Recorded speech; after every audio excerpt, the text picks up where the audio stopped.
নমস্কার, ব্রেকিং বাংলায় আপনাদের স্বাগত। আমি জয়ন্ত মজুমদার। বৃহস্পতিবার রাজ্য বাজেটে লক্ষ্মীর ভান্ডারের টাকা 500 টাকা বৃদ্ধি করা হয়েছে। যারা 1000 টাকা পেতেন তারা 2000 টাকা পাবেন যে মার্চ মাস থেকে, এবং যারা 1200 টাকা পেতেন তারা 1700 টাকা পাবেন পরের মাস থেকে।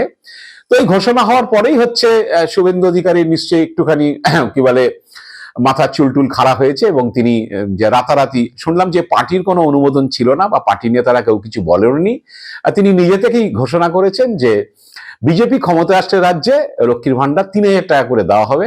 আপনাদের আমরা কথা দিচ্ছি, এপ্রিল মাসে বিজেপি সরকার এলে মে মাসের ক্যাবিনেটে আমরা আপনাদেরকে 1 জুনের আগে 3000 টাকা করে আপনাদেরকে ঢুকাবো।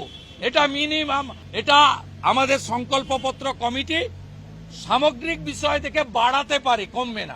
তো যথারীতি যে সমাজ মাধ্যমে এইসব যে পোস্ট যেগুলো হয়েছে শুভেন্দু অধিকারীর বক্তব্য নিয়ে, সেখানে দেখলাম যে তার তীব্র প্রতিবাদ হয়েছে। মানে প্রতিবাদ মানে বিভিন্ন তাচ্ছিল্য কথাবার্তা, তাচ্ছিল্যের সুরে কথাবার্তা, লোকে অবজ্ঞা ব্যঙ্গ করা এসব শুরু হয়েছে। কারণ প্রত্যেকেই বলেছে যে আগে 15 লাখ দে ভাই, তারপরে যে 3000 টাকার কথা বলবি। কেউ কেউ বলেছেন যে খুব তো বড় গলায় বলিস যে এরকম 21টা রাজ্যে ক্ষমতায় আছি, তা অন্য বিজেপি 21টা রাজ্যে সেখানে 3000 টাকা করে দিয়ে দেখা।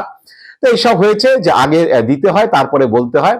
যেখানে খবর ক্ষমতায় রয়েছে পাশে উত্তরপ্রদেশ আছে, আসাম আছে, ত্রিপুরা আছে, সেখানে তো ক্ষমতা আছে, সেখানে যা দিক, তো দেওয়ার পরে যাতে শুভেন্দু বলে, এইসব ধরনের কথাবার্তা হয়েছে।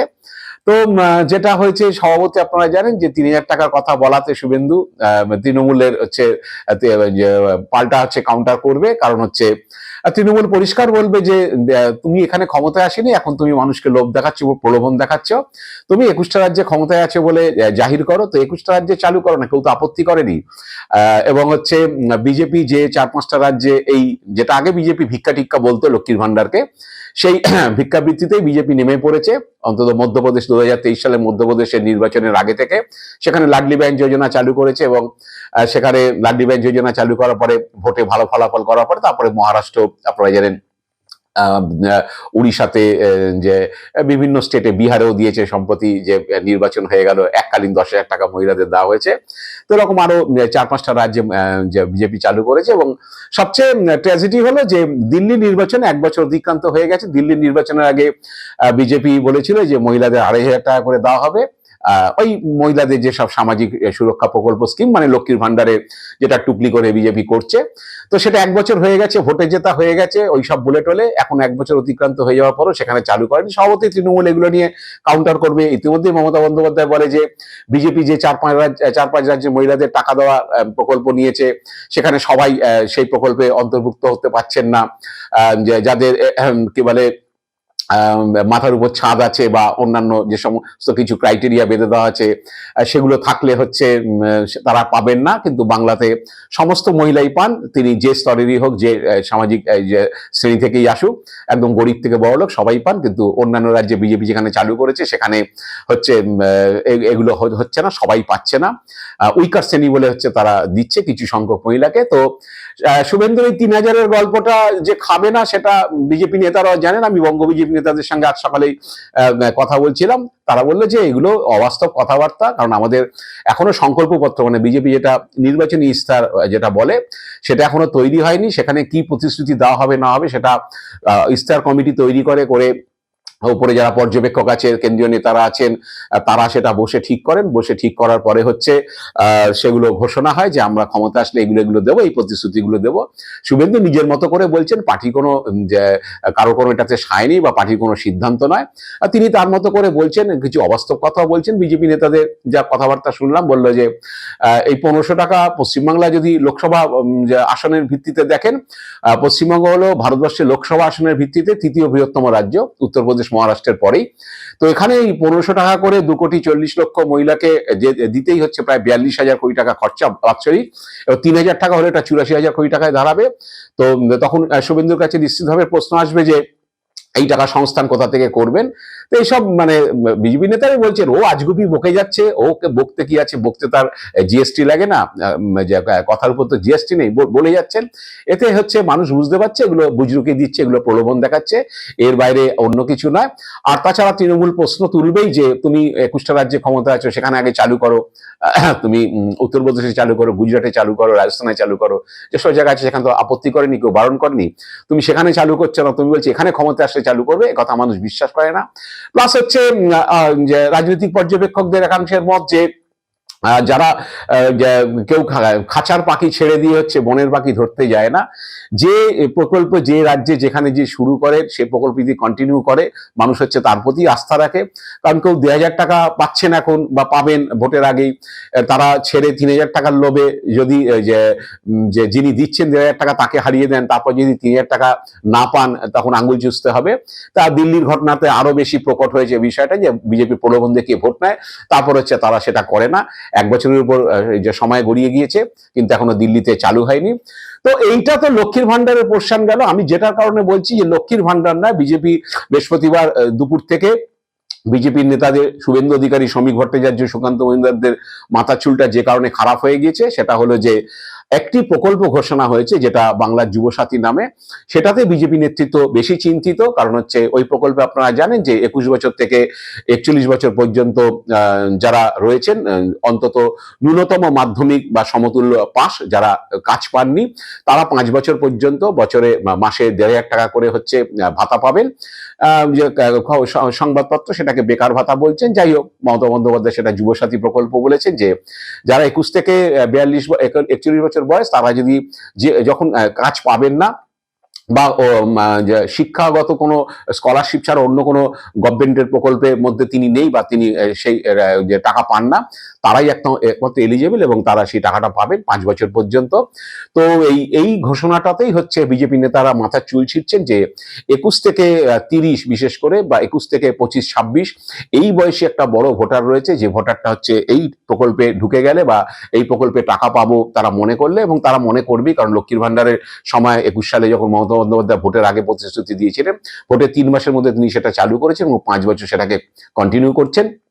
তো সুতরাং এই বেকার মানে ছেলে বা ইয়াং ছেলে যারা আছেন, যারা মিনিমাম মাধ্যমিক পাস, তারা যদি কোনো সংগঠিত ক্ষেত্রে চাকরি না পান, সেই অবস্থা থাকলে তাকে হচ্ছে কি বলে এই টাকাটা দেওয়া হবে। এতে একটা ইয়াং ভোটারদের মধ্যে, নতুন ভোটারদের মধ্যে হচ্ছে যে তৃণমূলের দিকে ভোট দেওয়ার একটা ঝোঁক বাড়তে পারে, এটা নিয়ে চিন্তিত। কারণ বিজেপি নেতাদের বক্তব্য যে লক্ষ্মীর ভান্ডার চালু হওয়ার পরে মমতা বন্দ্যোপাধ্যায় বিধানসভাতে লোকসভার তুলনায় একটা ভালো পার্সেন্টেজ ভোট বাড়িয়ে নিয়েছিলেন, এবং তার পরবর্তীকালে লোকসভাতেও হচ্ছে তৃণমূল ভোট পার্সেন্টেজ ভালোই রেখেছিল, যার ফলে 29টা আসন পেয়েছে। কিন্তু লক্ষ্মীর ভান্ডার চালুর পরেও হচ্ছে বিজেপি 38% ভোট পেয়েছে, এবং লোকসভাতেও সেই 38%-এর মতো ভোট রয়েছে। তো বিজেপি নেতাদের বক্তব্য যে লক্ষ্মীর ভান্ডারে ব্যাপারটা টেস্টেড, যে লক্ষ্মীর ভান্ডারের পরেও বিজেপি কতটা ভোট পেতে পারে। কিন্তু এই যুবকদের যে প্রকল্পটা চালু করেছে, এই প্রকল্পতে কিন্তু ইয়াং ভোটারদের একটা বড় অংশ কিন্তু তৃণমূলের দিকে ঝুঁকে যেতে পারে। সেটা নিয়ে শুভেন্দু অধিকারীদের মাথায় আরো চিন্তা বেশি। যদিও শুভেন্দু অধিকারী এখন আটভাট বকছেন, তিনি গল্প টল্প বলছেন, ভাবছেন ওই করে যদি প্রলোভন দেখিয়ে কোনো মহিলার ভোটটা টানা যায়। কিন্তু চট করে বিজেপি নেতারা মনে করেন যে চট করে হচ্ছে যারা টাকা পাচ্ছেন তারা সেটা ছেড়ে গিয়ে যেটা এখনো তারা পাননি সেটার দিকে ঝুঁকবেন বলে তাদের মনে হয় না। এখন এইটা বিষয়টা হচ্ছে যেই মোমেন্টে এই যুবসাথী প্রকল্পের ঘোষণা করা হয়েছে, সিপিএম এটা এখন ঢোক গিলতে হচ্ছে, কারণ বামফ্রন্ট ক্ষমতায় আসার পরে 77-এ সিপিএম বেকার ভাতা চালু করেছিল। তখন সিপিএম নেতারা যে মিটিং এ, সভা সমাবেশে সারাক্ষণ সেটা বলতেন যে আমরা বেকার যুবকদের চাকরি দেওয়ার দায়িত্ব হচ্ছে রাষ্ট্রের, কিন্তু আমরা তাদের চাকরি দিতে যেতে পারছি না, কিন্তু তাদের হচ্ছে শিক্ষিত বেকারদের তাদের একটা স্বীকৃতির দরকার আছে। আমরা তাদের একটা স্বীকৃতি দিচ্ছি যে তোমাদের রাষ্ট্র চাকরি দিতে পারেনি, কিন্তু রাষ্ট্র তোমাদের স্বীকৃতি দিচ্ছে, সেই জন্যই স্বীকৃতি হিসেবে তোমাদের এই 50টা টাকা দেওয়া হচ্ছে। তো এটা আরো ব্যাখ্যা দিতে গিয়ে তারা বলতেন যে অনেক বেকার যুবক যারা চাকরির পরীক্ষার জন্য অ্যাপ্লাই করে, তখন একটা পোস্টাল অর্ডারের ব্যাপার ছিল। চাকরি পরীক্ষার জন্য 15 টাকা, 20 টাকা, 25 টাকা পোস্টাল অর্ডার জমা দিতে হতো। তা অন্তত সেই পরীক্ষার জন্য যে ফিসটা জমা দেওয়ার, যে বিভিন্ন প্রতিযোগিতামূলক পরীক্ষা চাকরির, সেক্ষেত্রে সেই ফিসটার জন্য যাতে বাবা মার কাছে হাত পাততে না হয়, সেই জন্য তাদের এই যে সম্মানটুকু রাখার জন্য আমরা এই বেকার ভাতাটা দিচ্ছি। এটাই তারা বলতেন। এখন সিপিএম তো মমতা বন্দ্যোপাধ্যায় এই প্রকল্পে বিরোধিতা করতে পারবে না, হলেই হচ্ছে সেই প্রশ্ন এসে যাবে, আপনারা ক্ষমতায় থাকতে ৭৭ সালে ক্ষমতায় এসে কেন বেকার ভাতা চালু করেছিলেন। যাই হোক, এখন বিজেপি যেটা করছে সেটা হচ্ছে যে এই কালকের পর থেকেই হচ্ছে বিজেপির আইটি সেল থেকে, আমি যেটুকু খবর পাচ্ছি বা শুনেছি, আইটি সেল থেকে হচ্ছে তাদের যারা ইনফ্লুয়েন্সাররা আছে, ইউটিউবাররা আছে, বিভিন্ন সমাজ মাধ্যমে যারা আছে, বিশেষ আইটি সেলে সঙ্গে যুক্ত বা অনেকে ব্যক্তিগতভাবে বিজেপির হয়ে প্রচার করে, তাদেরকেই এই যুবসাথী প্রকল্পের এইটা নিয়ে হচ্ছে কাউন্টার প্রচার করার জন্য মাঠে নামানো হয়েছে। তারা বলতে চাইছে যে একজন বেকার যুবক, তাকে মাসে 50 টাকা হচ্ছে মমতা বন্দ্যোপাধ্যায় দিচ্ছে, এবং সেই নিয়ে অশ্রাব্য কিছু কথাবার্তা বলা হচ্ছে, বিভিন্ন ধরনের অশ্লীল কথাবার্তা, যে এই 50 টাকা নিয়ে তারা কি কি করতে পারেন। তো এসব প্রচার টচার হচ্ছে। তা আমি বুঝলাম যে শ্রমিক ভট্টাচার্য, আমি বিজেপি নেতাদের থেকে যে কিছু নেতার সাথে কথা বলেছিলাম এটার পরে, তা বুঝতে পারছিলাম যে শ্রমিক ভট্টাচার্য, সুকান্ত মজুমদার, শুভেন্দু অধিকারীদের হচ্ছে মাথা চুলটা কেন ছিঁড়ছেন। কারণ আজকেই এক নেতার থেকে শুনলাম যে আইটি সেলের চিফ অমিত মালবিয়া, তিনি বিভিন্ন নেতাদের নির্দেশ দিচ্ছেন যে যার যার যত কানেকশন আছে তারা যাতে সমাজ মাধ্যমে এটা নিয়ে প্রচার করে যে বেকার যুবকদের মমতা বন্দ্যোপাধ্যায় সরকার চাকরি দিতে পারছে না, বিনিময়ে তাদের 50 টাকা করে দৈনিক হাত খরচা দিচ্ছেন। এইটা যাতে বেকারদের যে এক এক দিনের মূল্য হচ্ছে 50 টাকা, এইসব বলে হচ্ছে নেগেটিভ প্রচার করো। কারণ তারা বুঝতে পারছেন যে এই প্রকল্পটা কিন্তু তাদের ইয়াং ভোটারদের ক্ষেত্রে কিন্তু মমতার দিকে ঝোঁকার সম্ভাবনা, বিজেপির কিন্তু একটা ধস নামার সম্ভাবনা রয়েছে ভোটে। তো এইটা জন্যই হচ্ছে মাথা খারাপ হয়ে অমিত মালবিয়াদের মাঠে নামতে হয়েছে, এবং তাদের যারা চেলারা আছেন, সাঙ্গপাঙ্গরা আছেন, তারাও নেমে পড়েছেন। কেউ বলছেন চা বিড়ি সিগারেটের দাম উঠবে, অমুক উঠবে, তমুক উঠবেন, কেউ আরো কিছু মতটাদের কথা বলছেন। এসব বলে একটা নেগেটিভ প্রচার করে যদি মানুষের মধ্যে একটা বিরূপ প্রতিক্রিয়া ফেলা যায় যে বেকারদের চাকরি দেওয়ার বদলে হচ্ছে 1,500 টাকা ধরিয়ে দেওয়া হচ্ছে মাসে, এটাই হচ্ছে মমতা বন্দ্যোপাধ্যায় সরকারের প্রাপ্তি। তো এইসব বলে প্রচার টচার হচ্ছে, কিন্তু আসলে গন্ডগোলটা ওইখানে হচ্ছে। কারণ হচ্ছে যে লক্ষ্মীর ভান্ডারে তো যা হওয়ার হয়ে গেল, এটা বৃহস্পতিবারের বাজেটের এই যুবসাথী প্রকল্প, যেটা 5,000 কোটি টাকা সেই প্রকল্পে খরচ করা হবে বলে ধরা হয়েছে, এবং একজন যুবক যদি মাধ্যমিক পাশ করে থাকেন, তিনি যদি কোনো সংগঠিত ক্ষেত্রে চাকরি করতে না পান, তাকে 5 বছর পর্যন্ত এই ভাতাটা দেওয়া হবে। এটাতেই মাথা খারাপ হয়ে গেছে। দেখা যাক যে আইটি সেলের লোকরা এবং হচ্ছে ইনফ্লুয়েন্সাররা, ইউটিউবাররা, তারা হচ্ছে কতটা মানুষের মধ্যে এর প্রভাব ফেলতে পারে, যে নেগেটিভ প্রভাব ফেলতে পারে। জানি না তাতে তাদের সুবিধা কিছু হবে না, তবে যারা চেষ্টা চালিয়ে যাবে নিশ্চিতভাবে ভোট পর্যন্ত, তারপরে তো যা হওয়ার হবে। আজ এ পর্যন্তই। আপনারা ভালো থাকবেন, সুস্থ থাকবেন। নমস্কার।